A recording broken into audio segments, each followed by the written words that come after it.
How's it going, gamers? Chris here today, bringing you guys a brand new video. Today's video, guys, we're going to be reviewing Dying Light. Dying Light is a zombie first-person action survival game exclusive for PS4, Xbox One, and PC. If you're still playing on the last-gen consoles, I really need to let you guys know that it's time to start upgrading. I know that these consoles are really expensive, and becoming a PC master is thousands of dollars, but it really is worth it. We're starting to get amazing games for next gen exclusively, and you're missing out on a lot of stuff if you're still playing on last gen. The player takes control of the main character, Crane, a survivor that must travel across a vast and dangerous world after a vicious outbreak. During the day, players will explore urban environments, scavenging for supplies, and crafting weapons. Once night falls, the infected become much more voracious, and the player must fend them off. With that being said, this is a regular game, $59.99, basically $60. But this game is really scary, and that's something that I want to let you guys know. This game really makes me feel like a little girl because I'm sitting here sweating while I play because this game is that scary. And usually I won't play stuff like this, but it's so scary that it makes me coming back for more. And that's what some zombie games don't have. I feel like some zombie games, it's like, dude, I'm playing against little kids. It's not even scary. If it's a zombie game, it's supposed to be scary. And this game is definitely scary, which makes me come back for more. And that's good. That means that the developers did a really good job with creating their game and making sure that, hey, people are going to shit their pants when they play our game, and that's definitely what I do 9 out of 10 times of the day when I play this game. Now let's talk about the new aspect that they've added into this game to not make this game the same as any other adventure zombie apocalypse that's out there, like Left 4 Dead or Dead Island. This game has added in the ability to parkour.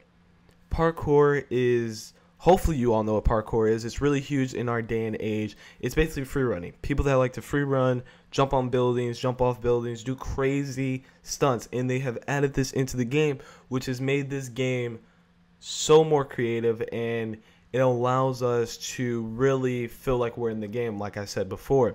I honestly feel like I am in the game when I play this game. Dying Light is the only game that I really feel like I am the main character. I'm jumping from building to building, and it's awesome. And like I said before, it makes me come back for more.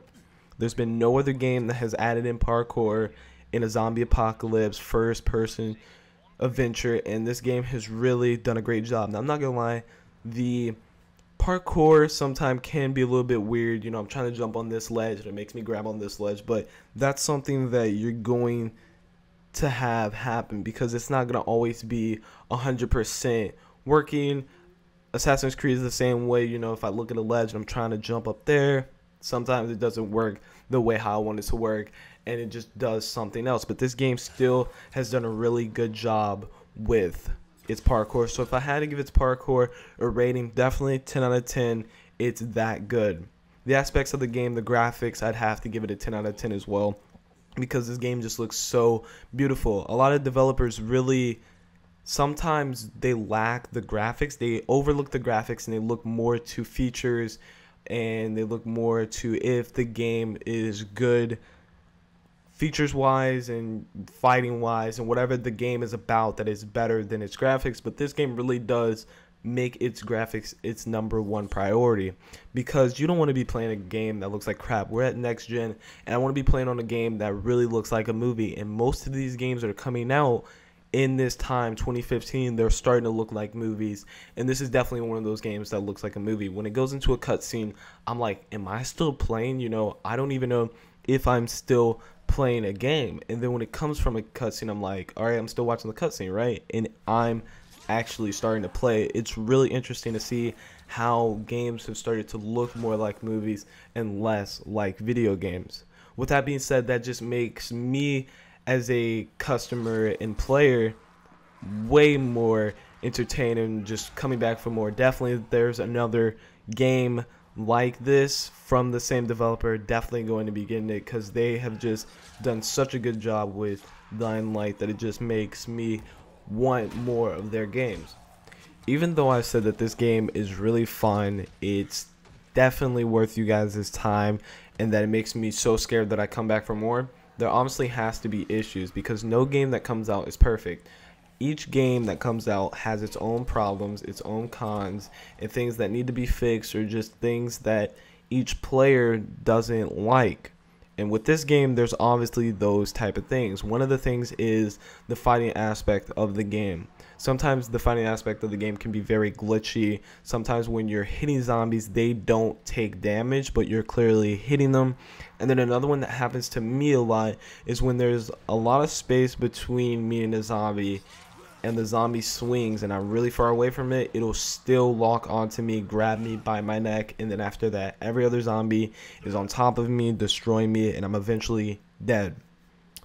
Now, another issue with this game is the variety of weapons. Now, it has a huge variety of melee weapons. They have crowbars, machetes, barrels that explode once you hit them. They just don't have a huge variety of guns, and that's something that I feel like most zombie apocalypse game have. They have tons of guns, tons of melee weapons, but this game just doesn't have a lot of guns, and that's something that's really weird. And I wish that they would add in more guns into this game, because it would make this game much more enjoyable and a lot of fun.